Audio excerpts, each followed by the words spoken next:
राधे राधे दोस्तों। आज हम आपको सुनाएंगे एक राजा और उसके दो पुत्रों की कहानी। अगर आप हमारे चैनल पर नए हैं तो प्लीज़ हमारे चैनल को लाइक करें, सब्सक्राइब करें और शेयर करें। बहुत समय पहले की बात है। प्रतापगढ़ में विशाल केसरी नाम के राजा राज्य करता था।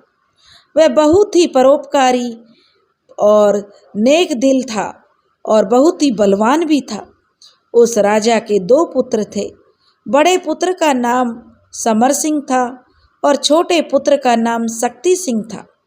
महाराज ने दोनों पुत्रों को विद्या अध्ययन के लिए राजगुरु को सौंप दिया था।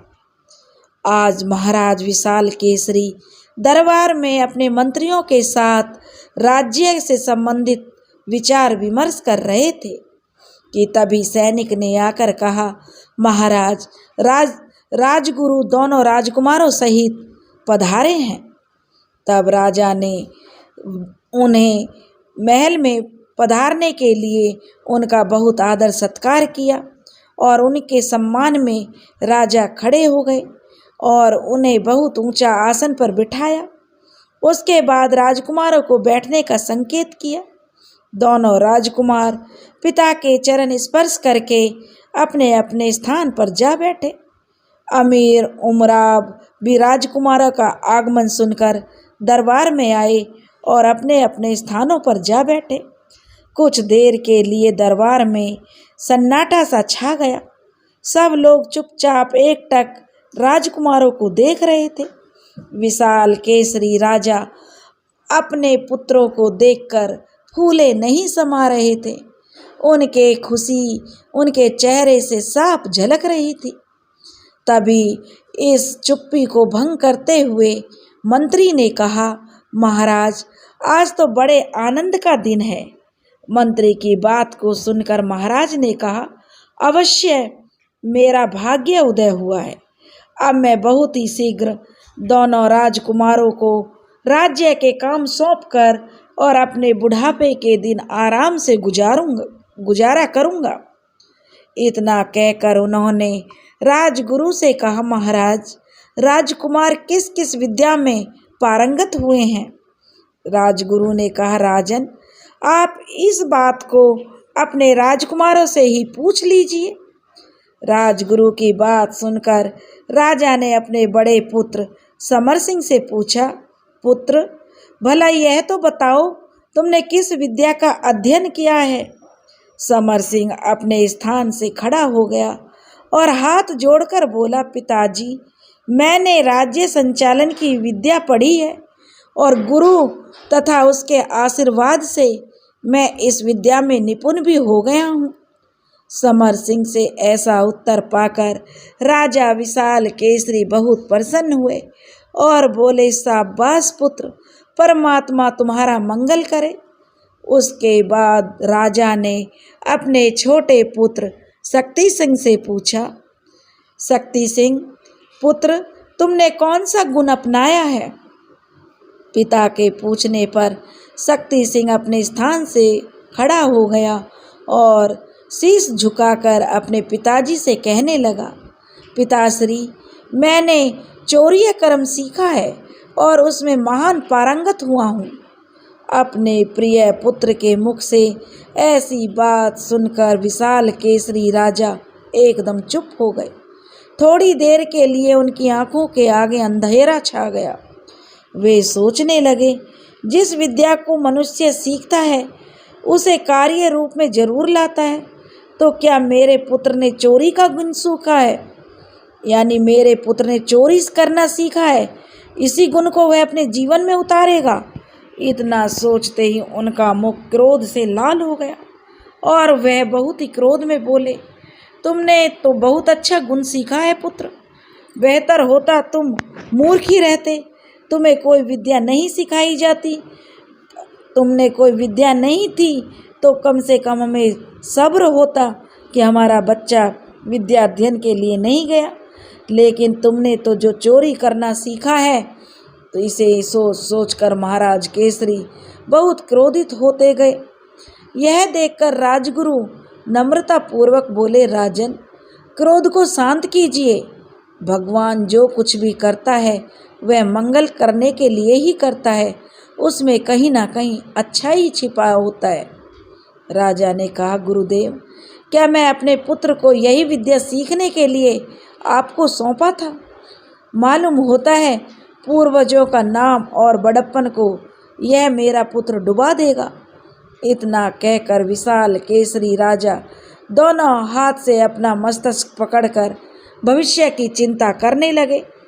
राजा को ऐसी विपदा में पड़े देखकर मंत्री ने कहा, महाराज, चिंता मत कीजिए, धैर्य से काम लें। यह भी तो एक गुण है। आप जिस बात का विचार कर रहे हैं वह नहीं है, लेकिन राजकुमार ने चोरी की विद्या सीखी है, चोरी के लिए नहीं किंतु चोर को दंड देने के लिए। भला उसको किस वस्तु की कमी है जो वह चोरी जैसा घृणित कार्य करेगा? मंत्री की बात सुनकर विशाल केसरी को कुछ दुख उनका कम हुआ। वे एक लंबी सांस लेकर उठ खड़े हुए। मंत्री के साथ वे अपने महल की ओर चल पड़े। राजा को जाते देखकर और लोग भी अपने अपने घरों को चले गए। दरबार में सन्नाटा छा गया। मंत्री को साथ लेकर महाराज अपने खास महल में जा पहुँचे और उन्हें अपने पास बैठने का इशारा किया। मंत्री के बैठने पर महाराज ने कहा, मंत्री, तुम्हारी बात ठीक है, परंतु मेरा दिल कहता है कि जिसके पास कुछ विद्या है वह चुप नहीं बैठ सकता, अवश्य आजमाने की कोशिश करेगा। यदि राजकुमार चोरी के अपराध में पकड़ा गया तो फिर क्या हाल होगा उसका? दुनिया मुझे क्या कहेगी? इसलिए तुम ऐसी कोई युक्ति निकालो जिससे कि मैं इस दुख से मुक्त हो जाऊं। मंत्री ने कहा, तो महाराज, आपकी इच्छा क्या है? राजा ने कहा, मेरी इच्छा यह है कि इस बखेड़े को दूर ही कर दूं। मंत्री बड़ा बुद्धिमान था। उसने तत्काल एक उपाय सोच निकाला और राजा से बोला, महाराज, मेरी समझ में एक बात आई है, यदि उसे कार्य में लाया जाए तो ठीक ही होगा। राजा ने मंत्री के कंधे पर हाथ रखते हुए कहा, जल्दी बताओ कौन सा उपाय है, मैं सब कुछ करने के लिए तैयार हूँ। मंत्री ने कहा, महाराज, आप राजकुमार को मौर्यपुर भेज दें, बस सब बखेड़ा खत्म हो जाएगा। राजा ने कहा, कैसे? मंत्री ने कहा, महाराज, आप राजकुमार से कहें, हम तुम्हारी विद्या की परीक्षा करना चाहते हैं। यदि तुम मौर्यपुर के राजा मौरेश्वर का मुकुट ला दो तो समझेंगे कि तुम चोरीय विद्या में निपुण हो, नहीं तो तुम्हें राजदंड भोगना पड़ेगा।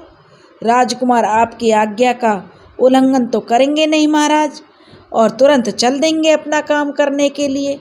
राजा ने कहा, इतना कह देने से क्या काम बनेगा? मंत्री ने कहा, क्यों नहीं महाराज, जब राजकुमार मौर्यपुर जाएंगे तो रास्ते में डाकू उन्हें पकड़ लेंगे। यदि किसी प्रकार वे वहाँ से बच जाएंगे तो मौर्यपुर में तो किसी हालात में नहीं बच सकते, अवश्य गिरफ्तार हो जाएंगे, क्योंकि वहाँ का नियम है कि गैर राज्य का आदमी तुरंत पकड़ लिया जाए। राजा ने प्रसन्नता से मंत्री से कहा, क्यों ना हो, तुम्हारे ही भरोसे तो यह राज्य चल रहा है, बस इसी युक्ति से काम करना ठीक है। मंत्री ने कहा, ठीक है महाराज, इसी उपाय से आप निश्चिंत हो जाएंगे। राजा ने कहा, फिर देर क्यों, अभी मैं राजकुमार को बुलाता हूँ और उसे आज्ञा देता हूँ। इतना कहकर राजा विशाल केसरी ने शक्ति सिंह को बुलाने की आज्ञा दे दी और थोड़ी देर में शक्ति सिंह आ गया और विशाल केसरी ने अपने पुत्र को बड़े प्यार से अपने पास बिठाया और उससे बोले, पुत्र, तुमने जो गुण सीखा है, मेरी इच्छा है कि तुम अपनी परीक्षा तुम्हारी विद्या की मैं लूँ और उसे देखूं कि तुम कहाँ तक विद्या में निपुण हो गए हो। परीक्षा का नाम सुनते ही शक्ति सिंह प्रसन्नता पूर्वक बोला, पिताजी, यह तो मेरा सौभाग्य है जो आप मेरी विद्या की परीक्षा लेना चाहते हैं। मैं तो खुश हूँ, आज्ञा दीजिए कि कौन सी सेवा आपके लिए करूं? राजा ने कहा, पुत्र, काम बड़ा टेढ़ा है, मुझे संदेह है कि तुम कर सकोगे या नहीं। शक्ति सिंह ने कहा, पिताजी, आप निसंकोच होकर आज्ञा दीजिए। मैंने भली भांति चौर्य विद्या का अध्ययन किया है, जल्दी ही बताएं मुझे क्या करना है।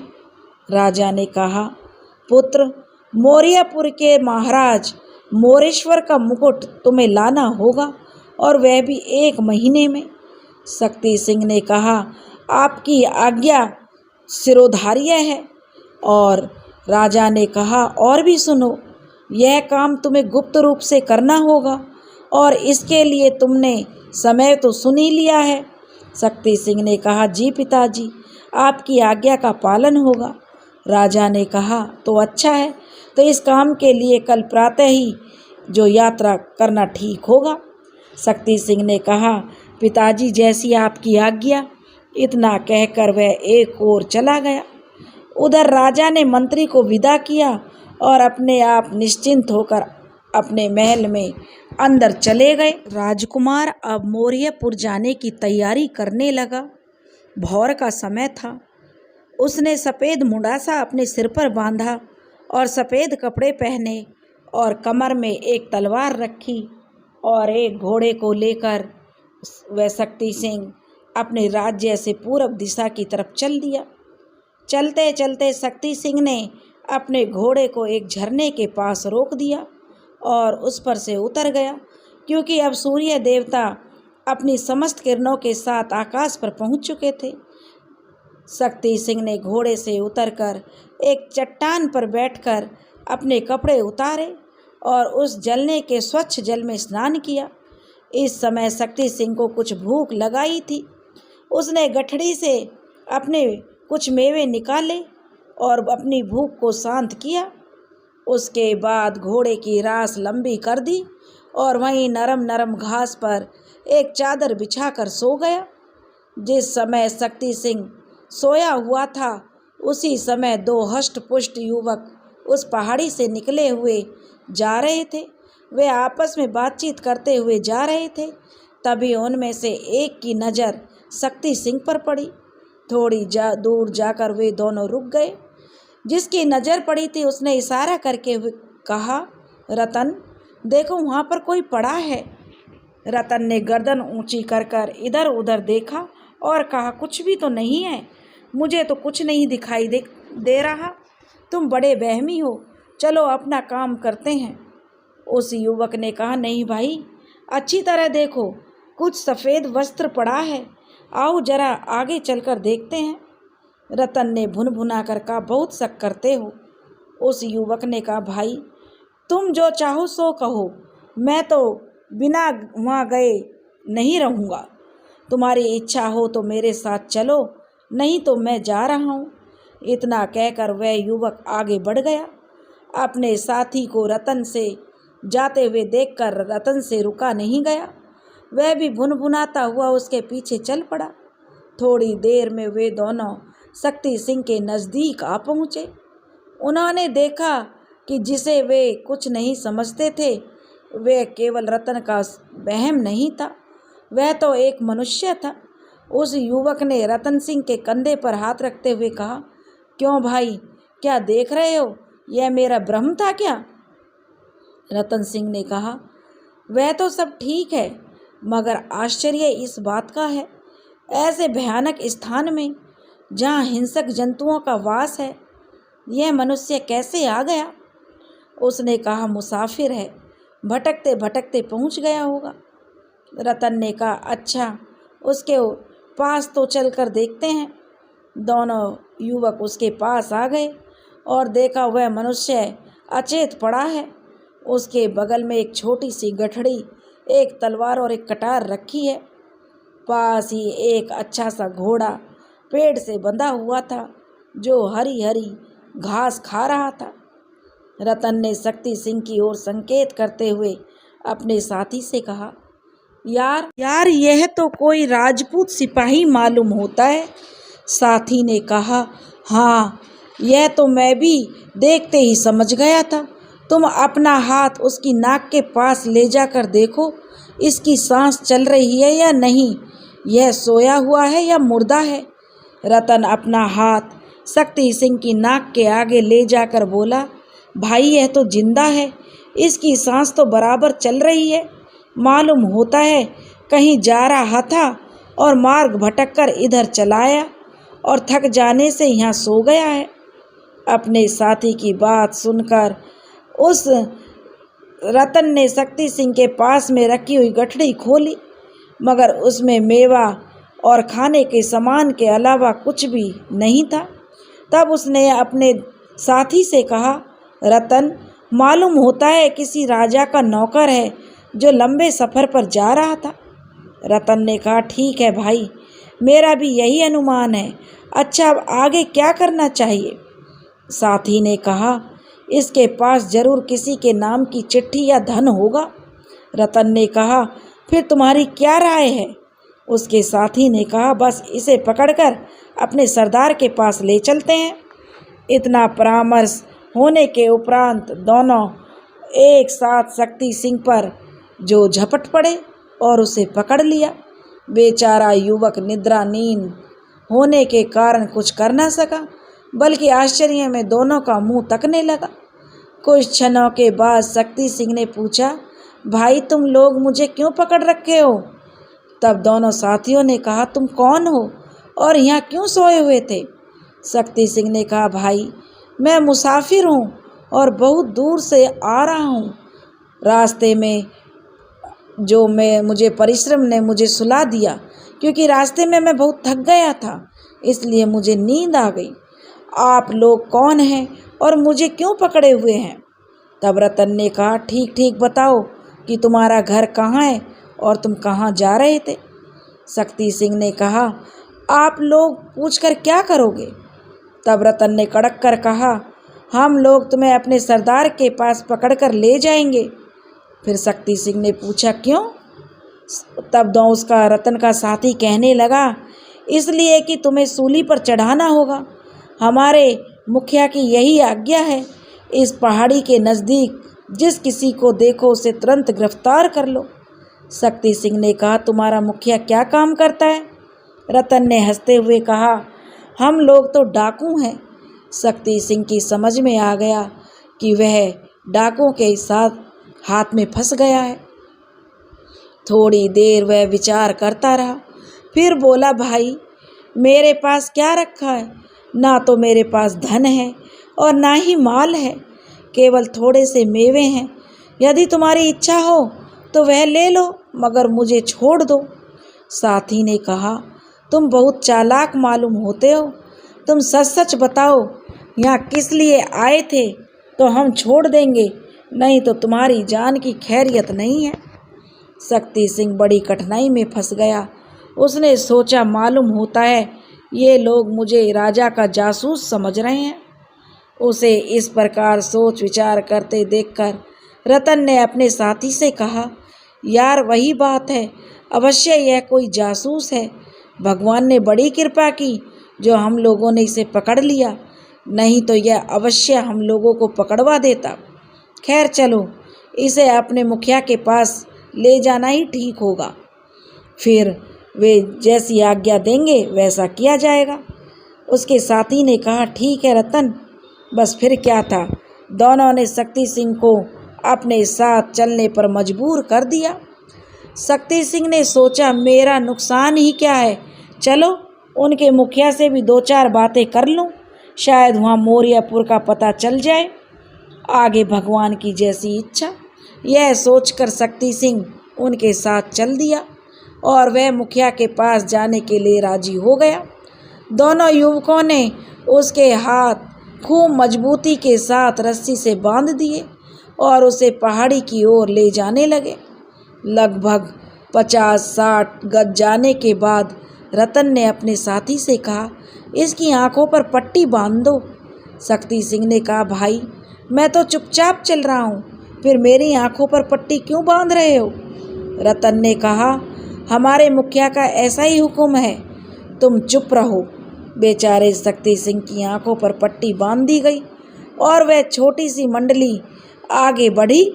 शक्ति सिंह की आंखों पर पट्टी बंधी थी, उसे कुछ दिखाई नहीं दे रहा था। फिर भी वह बड़े बड़े सोच विचार करके यह सोचता हुआ जा रहा था कि लगभग आधा घंटा चलने के बाद दोनों युवक एक गुफा के सामने पहुँचे। रतन ने अपने साथी के कान में धीरे से कुछ कहा और साथी एक ओर चला गया। फिर रतन ने शक्ति सिंह से कहा, तुम मेरी उंगली पकड़कर चलो। लाचार शक्ति सिंह को वैसा ही करना पड़ा। थोड़ी दूर जाकर शक्ति सिंह ने बाएं हाथ से टटोला।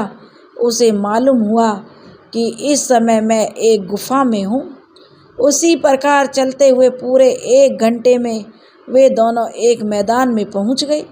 वहाँ पर रतन सिंह ने शक्ति सिंह की पट्टी खोल दी। शक्ति सिंह ने देखा कि एक छोटा सा मैदान है जिसके चारों ओर बड़े बड़े पर्वत हैं। पूरब की ओर एक मकान दिखाई दे रहा है। इस प्रकार वह देख ही रहा था कि इतने में 50 आदमी, जो कि सिर से पैर तक काले कपड़े से अपने आप को छिपाए हुए थे, वहाँ आ पहुँचे। उनमें से एक नकाबपोश आगे बढ़ा। रतन ने उस आदमी को सलाम किया और शक्ति सिंह की ओर संकेत किया। नकाबपोश बोला, यही है वह? हाथ जोड़कर रतन ने कहा, जी सरदार। इतने में एक नकाबपोश दौड़ता हुआ आया और सरदार को सलाम करके खड़ा हो गया। सरदार ने पूछा, क्या खबर है? तो आने वाले नकाबपोश ने कहा, सब ठीक है, अभी चलने से सब काम बन जाएगा, देर करना ठीक नहीं है। सरदार ने कहा, ठीक है।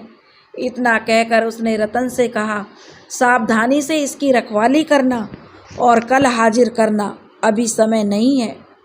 इतना कहकर उसने शक्ति सिंह की ओर तेज निगाहों से देखा और अपने 50 साथियों को लेकर वह गुफा में घुस गया। इधर रतन सिंह शक्ति सिंह को लेकर पहाड़ी वाले मकान की ओर आगे बढ़ गया। दिन के 2 बज चुके थे। चारों ओर सन्नाटा छाया हुआ है। ऐसे आराम के समय प्रतापगढ़ के राजा महाराज विशाल केसरी अपने भवन में बैठे हुए थे। उनका मुख चिंता से ग्रसित था। महाराज के सामने दाहिनी ओर मंत्री जी बैठे हुए हैं और बाईं ओर सामने 4-5 जो मुसाहिब विराजमान हैं। सबके सब चुपचाप सिर नीचे किए हुए बैठे थे। मालूम होता है कि भारी विपत्तियों ने घेरा हुआ हो। थोड़ी देर में एक व्यक्ति ने आकर उस सन्नाटे को भंग किया।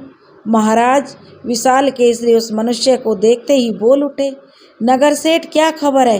क्या तुम भी नवीन समाचार लाए हो? नगर सेठ ने हाथ जोड़ते हुए कहा, महाराज, मैं लुट गया।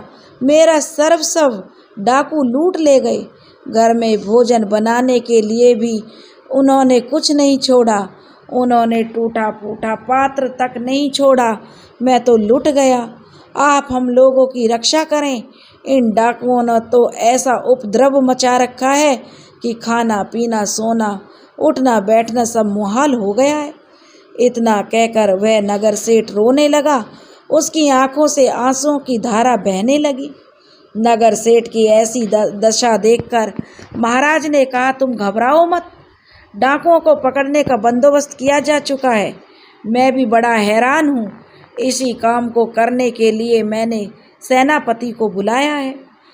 इसके बाद कुछ आश्वासन देकर महाराज ने नगर सेठ को विदा कर दिया और फिर अपने मंत्री से बोले, मंत्रीवर, क्या कारण है?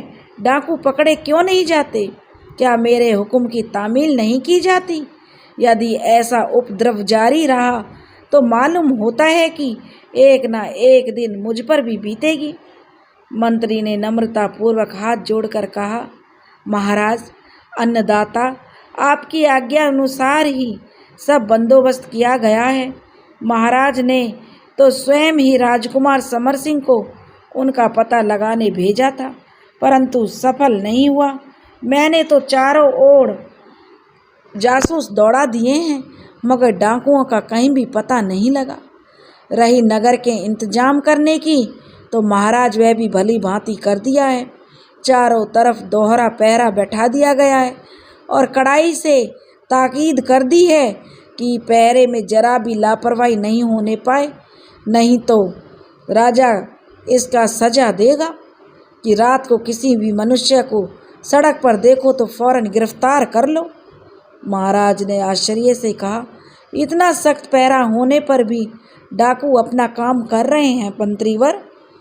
बड़ा आश्चर्य है, मुझे तो कुछ समझ ही नहीं आता। इतना कहकर महाराज उठ खड़े हुए और हाथ में हाथ डालकर इधर उधर चहलकदमी करने लगे।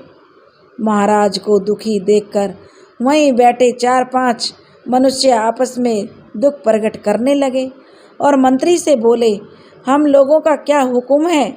हम लोगों को क्या हुक्म है मंत्रीवर? मंत्री ने धीमी आवाज में कहा, तुम लोग जाओ और काम पड़ने पर तुम्हें बुला लिया जाएगा। वे बैठे हुए व्यक्ति ने बारी बारी से महाराज को प्रणाम किया और महाराज ने उन्हें आशीर्वाद देते हुए वहां से जाने के लिए कह दिया। थोड़ी देर तक इधर उधर टहलकर महाराज ने मंत्री से कहा, मंत्रीवर, मेरी राय यह है कि कल के दरबार में वीर योद्धाओं को बुलाकर इस बात को प्रकट करो और सेनापति को भी बुलवाओ। मंत्री ने कहा, मेरा भी यही विचार है महाराज। दूसरे दिन का दरबार लगा रोज की तरह नहीं था, बल्कि आज के दरबार में तिल रखने की जगह नहीं थी। बहुत भीड़ थी। बड़े बड़े वीर योद्धा बुलाए गए थे, अपने अपने स्थानों पर बैठे थे। सेनापति सूरसेन भी बैठे हुए थे। महाराज के आते ही सब दरबारी उठकर खड़े हो गए और राजा की जय घोष करने लगे। महाराज के बैठते ही मंत्रीवर ने कहा, महाराज, वीर योद्धाओं, आप लोगों को मालूम होगा कि आज इस प्रकार का आयोजन क्यों किया गया है। इधर कुछ दिनों से दुष्ट डाकुओं को पकड़ने के लिए किसी भी प्रकार की सफलता नहीं मिली है। आप लोगों को आदेश दिया जाता है कि जो डाकुओं को ठीक ठाक पता लगाएगा, इतना ही नहीं, महाराज की आज्ञा है कि जो कोई 2 हफ्ते में डाकुओं का पता लगा लेगा, उसे शाही खजाने से 10,000 सोने की अशर्फियाँ दी जाएंगी। इसके बाद दरबार बर्खास्त हुआ। सबके जाने के बाद एक रहस्यमयी साया अपने को छुपाता हुआ एक ओर चला गया। पूर्णिमा की रात्रि थी, आधी रात का समय था। ठंडी ठंडी हवा चल रही थी। उसी पहाड़ी वाले मकान में मंद मंद झनकार सुनाई पड़ रही थी और यहाँ शक्ति सिंह को कैद किया गया है। झनकार सुनकर शक्ति सिंह चकित हो रहा था। झनकार कभी मंद हो जाती तो कभी तीव्र हो जाती। सरदार ने शक्ति सिंह को कैद करने के लिए रतन से कहा था और रतन शक्ति सिंह को लिए हुए पहाड़ी वाले मकान की ओर चला गया था। वहां पहुंचकर रतन सिंह को लिए हुए शक्ति सिंह को लेकर वह एक तहखाने में पहुंचा। लगभग 6-7 डंडे सीढ़ी उतरने पर यह दोनों एक कमरे में पहुंचे। कमरे में पहुंचकर रतन ने एक खिड़की खोल दी थी और उसी रास्ते से शक्ति सिंह को बाहर लेकर गया। शक्ति सिंह खिड़की की राह से जब बाहर पहुंचा तो उसने देखा कि चारों ओर बड़े बड़े पहाड़ खड़े हैं। बीच में एक फुवारा चल रहा था। अगल बगल क्यारियां बनी हुई थी। उस फव्वारे में से 12-20 कदम की दूरी पर एक पत्थर का घर बना हुआ था। रतन शक्ति सिंह को इसी मकान के पास ले गया। वहां जाने पर पता चला वह मकान नहीं बल्कि कैद खाना है और उसके समान बहुत से व्यक्ति वहां कैद हैं। लोहे के मोटे मोटे छड़ों वाले दरवाजे, हर दरवाजे पर एक नकाबपोश नंगी तलवार लेकर पहरा दे रहा था। उसको देखते ही नकाबपोशों ने रतन को सलाम किया और सलाम का जवाब देते हुए उसने कहा, इसे 8 नंबर में कैद करो और होशियारी से पहरा देना। इतना कहकर रतन जिधर से आया था उधर ही चला गया। इधर शक्ति सिंह को एक मकान में कैद करके और लोहे वाले दरवाजे पर ताला लगाकर नकाबपोश पहरा देने लगा। पायल की झनकार सुनकर शक्ति सिंह को आश्चर्य हुआ। वह दोनों हाथों से जंगले को पकड़कर बाहर देखने लगा। बाहर चहलकदमी कर रहा पहरेदार बोला, क्या देख रहे हो? यहाँ से भागने का जो है इंतजाम कर रहे हो? यहाँ से तुम भाग नहीं सकते, चुपचाप बैठ जाओ। शक्ति सिंह ने कहा, भाई मुझे नींद नहीं आ रही, मालूम नहीं तुम लोग कैसे रहते हो। पहरेदार का स्वभाव अच्छा था और उसकी उम्र भी बीत चुकी थी। उसने कहा, हाँ तुम्हारा कहना ठीक है, यहाँ बहुत मच्छर हैं क्योंकि पास ही घोड़े रहते हैं। इस थोड़े से समय में शक्ति सिंह ने ताड़ लिया था कि वह बूढ़ा मिलनसार है, बस इसको मिला लेना चाहिए और अपना भाग्य आजमाना चाहिए। यह सोचकर उसने पूछा, क्यों भाई, यह कैसी आवाज़ आ रही है? पहरेदार ने कहा, दरबार में नाच हो रहा है। शक्ति सिंह ने कहा, किसका दरबार? पहरेदार ने कहा, हमारे सरदार का। शक्ति सिंह ने पूछा, तुम्हारे दरबार का क्या नाम है? पहरेदार ने कहा, नाम पूछते हो? मैंने तो आज तक आंखों से नहीं देखा। शक्ति सिंह ने पूछा, तुम यहाँ कितने दिनों से काम कर रहे हो? तब उसने कहा, मुझे तो तुम पर बड़ी दया आ रही है भाई। पहरेदार ने कहा, मुझे यहाँ काम करते हुए आज 2 महीने हुए हैं, भोजन पाता हूँ और मालिक का काम करता हूँ। शक्ति सिंह ने कहा, क्या बता सकते हो मुझे क्यों पकड़ा गया है? पहरेदार ने कहा, ना बाबन ना, हमें क्या मालूम, हमको तो आज्ञा होती है वो करना पड़ता है। तुम्हारा कहाँ है मकान? इतना कहकर जंगले के पास एक चौकी पर बैठ गया और तंबाकू मसलने लगा। शक्ति सिंह ने देखा वह घुलने लगा है तो वह भी इसी ताक में लग गया। उसने कहा, क्या बताऊं भाई, मैं तो मुसीबत का मारा हूँ और ना मेरा मकान है और ना ही मेरी जोरू है। इतना कहकर वह रोने लगा। भाई रो क्यों रहे हो? तुम्हें रोते देखकर मुझे भी दुख हो रहा है। तुम्हारा ऐसा मेरा भी लड़का था तुम्हारे जैसा, मगर भगवान ने उसे जीवित नहीं रखा। इतना कहकर उस पहरेदार की आंखों में से 2 बूंद आंसू निकल आए, जिसे शक्ति सिंह ने देख लिया। पहरेदार को सांत्वना देते हुए शक्ति सिंह ने कहा, बूढ़े दादा, जो कुछ परमात्मा करता है वह मंगल के लिए ही करता है। इतने में दूसरा पहरेदार भी आ पहुंचा। उसने कहा, जाओ भाई, तुम्हारा पहरा बीत चुका है, अब मेरी बारी है। पहले वाले ने दूसरे आने वाले पहरेदार से कहा, अच्छा मैं जाता हूँ, देखो इस कैदी को कोई तकलीफ ना हो पाए, इसका ख्याल रखना।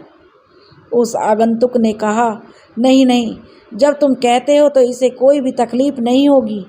इसके बाद पहले वाला पहरेदार चला गया और उसकी जगह दूसरे वाला पहरेदार पहरा देने लगा।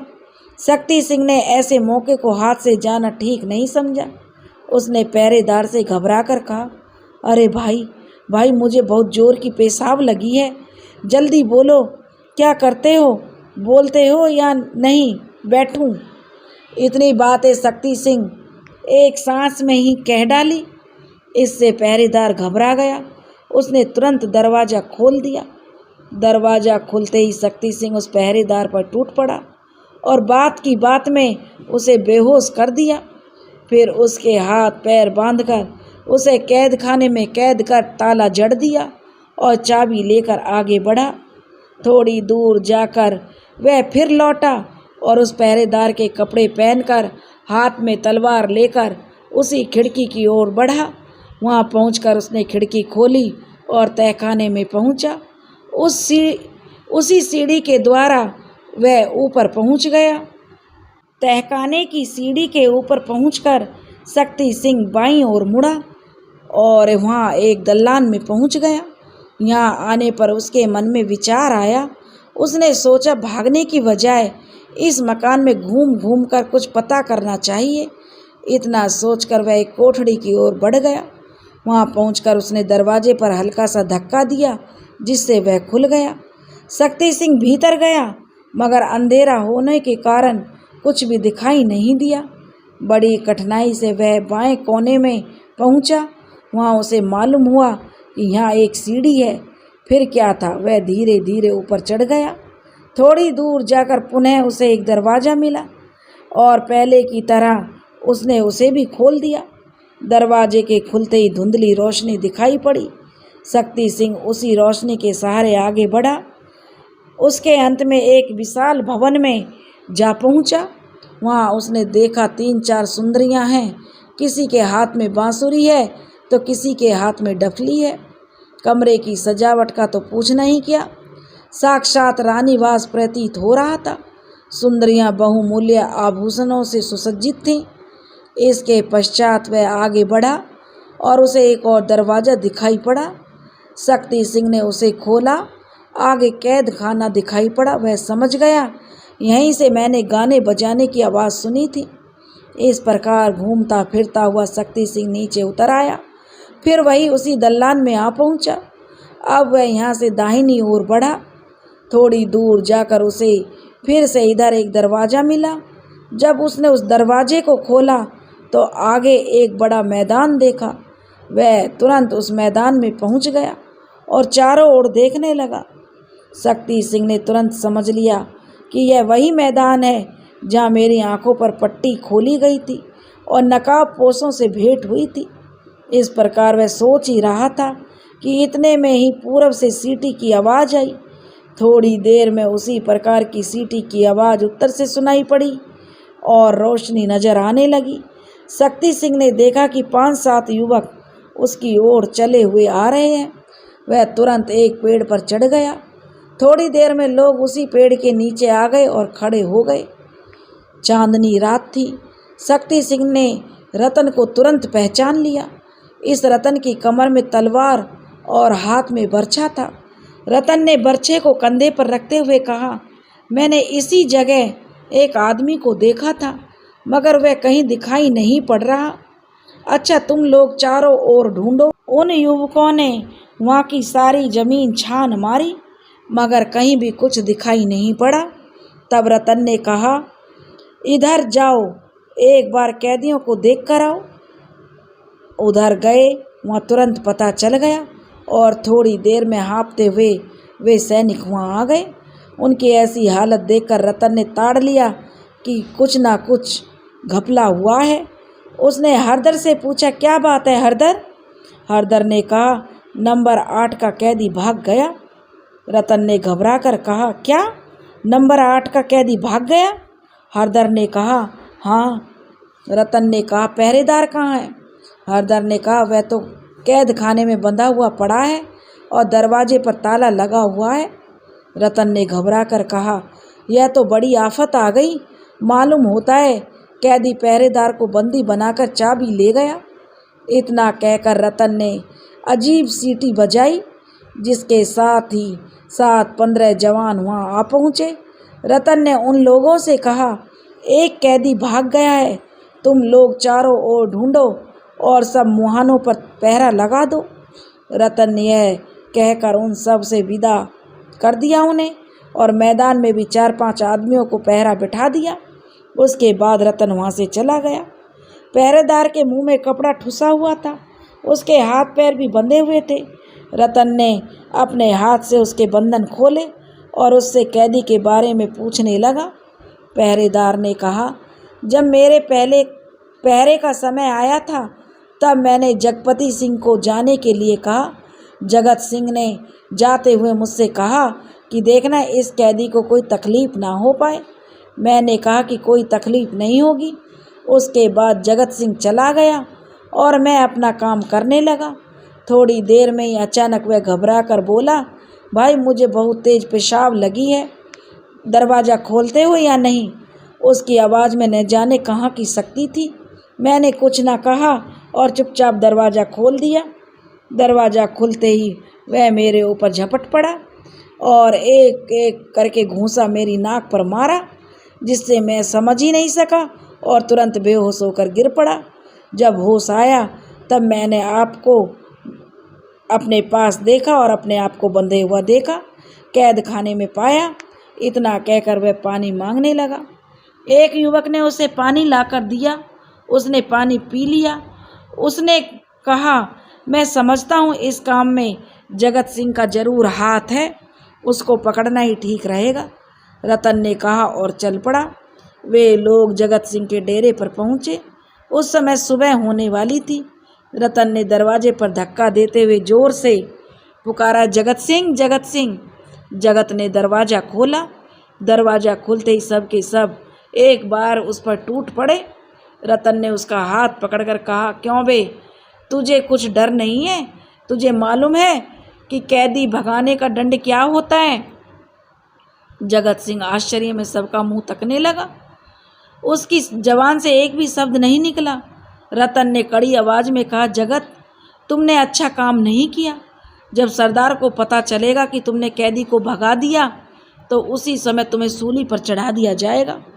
सूली का नाम सुनते ही बेचारा बूढ़ा जगत सिंह के तो देवता ही कूच कर गए। उसका सारा शरीर थर थर कांपने लगा। वह बेहोश होकर गिर पड़ा।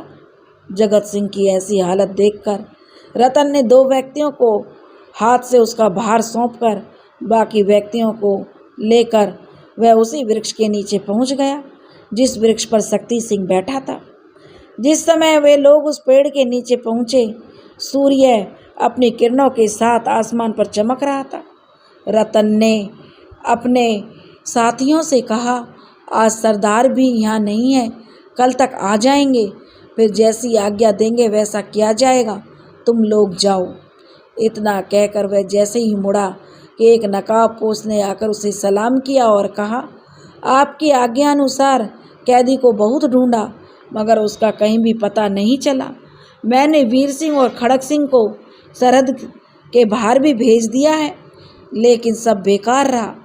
नकाबपोश की बात सुनकर रतन ने कहा, मालूम होता है कैदी अहाते से बाहर नहीं गया है।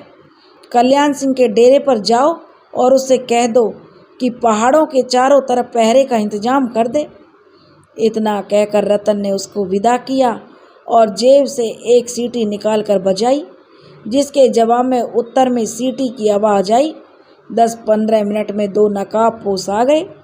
रतन ने उनसे कहा, तुम इसी स्थान पर पहरा दो, कैदी अपने मकान में ही है। इतना कहकर उसने दूसरे नकाबपोश से कहा, और तुम फुवारे के पास चले जाओ।